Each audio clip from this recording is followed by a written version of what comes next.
Now, it's time for motivation.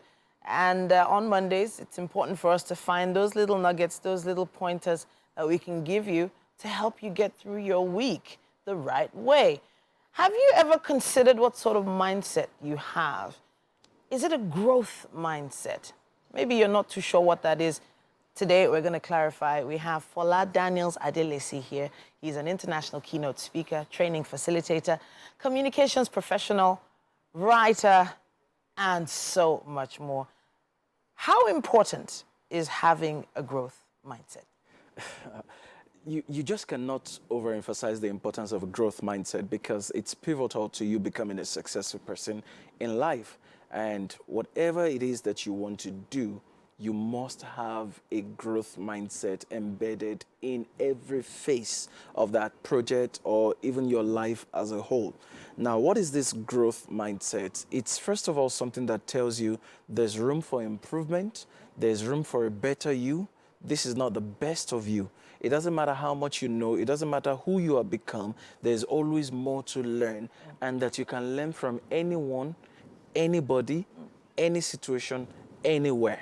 Okay. Anyone, anybody, any situation, anywhere. So you don't think that there are some people who are too small to teach you. Okay. You don't think that there are some people who are too poor to teach you. You don't think that there are places that are too insignificant for you to learn from.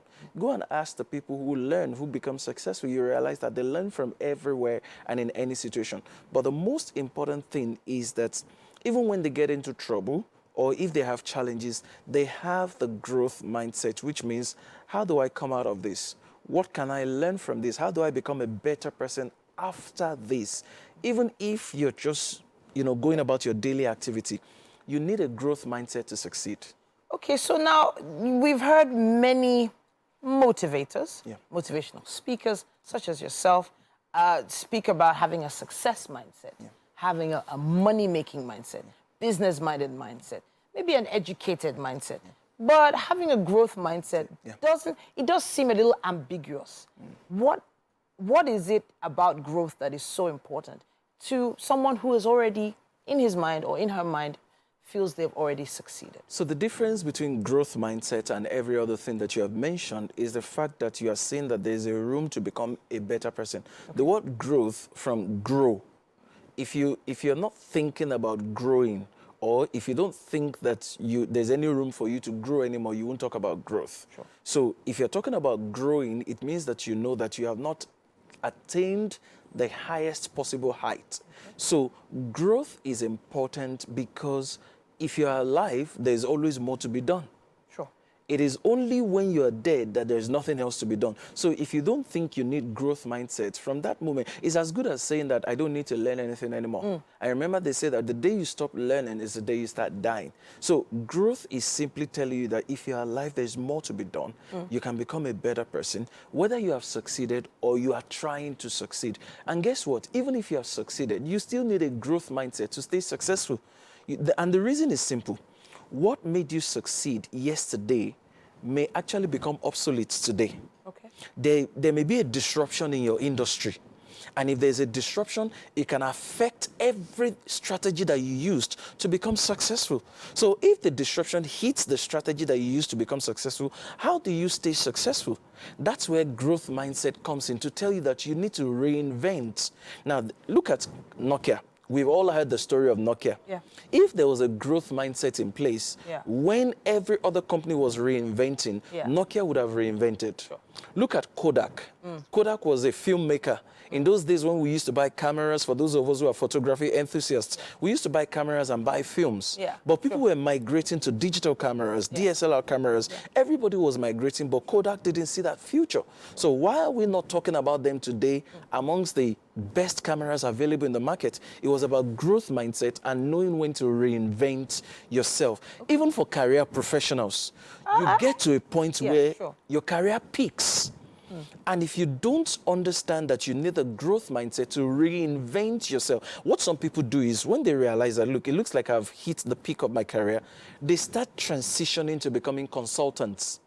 transforming their knowledge into training, or transforming their knowledge into services provided to organizations to help them grow, or to groom the younger generation, the newer hands coming into organization. There must be a point, no matter how far you have gone, that you need to transition. Okay. And if you don't understand at that point that you need to learn how to transition or do something else or reinvent yourself, then you will never grow. It applies to musicians as well. There are musicians we used to hear or listen to when we were in secondary school. How many of them do you listen to today anymore? Or how many of them are still active and relevant? It's about growth mindset. So those who are relevant have in some way evolved. Yes. Or discovered a new way, or a new way of doing things. Exactly. So in other words, they've been growing. Yes. But it does feel like, as you said, some people get to a particular point where they feel like they need to do the mentoring. Yeah. So you're not saying that mentoring a younger generation is not part of growth.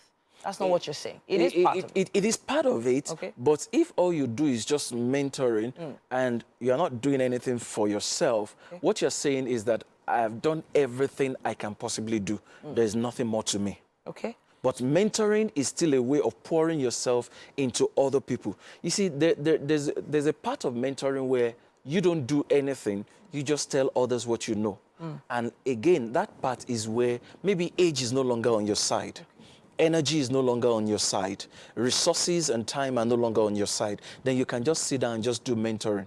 But if that is not the case, while mentoring, you can still continue to evolve. You can still continue to reinvent yourself. There was something you said quite early in this conversation. You said no matter who you continue growing and learning, no matter who the people you're learning from are. This also applies to age. So you're saying that no matter how old one is, and no matter how young the person you're learning from is, you can learn from anyone. I'll give you a quick example. Okay. You know, last week we were talking and I made reference to RDJ. I'm going to make reference to him again. You see, when RDJ was alive, one of the very unique things about him is that you're having a conversation with RDJ just because you want to learn from him. And he flips it on you. And it turns out that he's the one learning from you. Sure. Then at the end of the conversation, he tells you, we'll learn from each other. You know, I just picked, and he will tell you clearly, I just picked something from you. Let's talk about consequences of not growing or evolving or learning from people younger, in a younger place or in a lower station to you. For instance, you gave me an example earlier on about what happened during COVID. Yeah. Okay, so one of the things that will happen if you don't learn is that you will stay stagnated, your job will be frustrated, and you will not succeed at most of the things you want to do. The example I was talking about during COVID was a woman who was a very senior person in our office, and any small thing she would shout, IT, come and fix this, IT, come and fix this, IT, come and... Then lockdown happened. And there was no IT to order around to get things done. You see, while there's no problem with asking IT to come and fix something from you, what is wrong with you watching what the IT guy does while he's fixing it? Or tell the IT guy, don't just fix it, show me how to do it. So when you tell that's a growth mindset. When you say, I don't just want you fixing it for me all the time. I want you to show me how it's done. So that's how you keep evolving. That's how you keep succeeding and you stay relevant. Fola Daniels, we always have something interesting to learn when we discuss, and hopefully that has motivated you to have a little difference in your mindset. Have a growth mindset. Learn from each and every person around you. It might even be your kids at home. It might even be that new intern that just arrived in your office. Absolutely. Everyone can learn from everyone else. All right, let's hear your thoughts on this. Use our hashtag #WakeUpNigeria on TVC. Tag us, WakeUpNigeria TVCE. And of course, we will get back to you and respond to your comments. Let's take a quick break. We have a lot more coming your way on Wake Up Nigeria.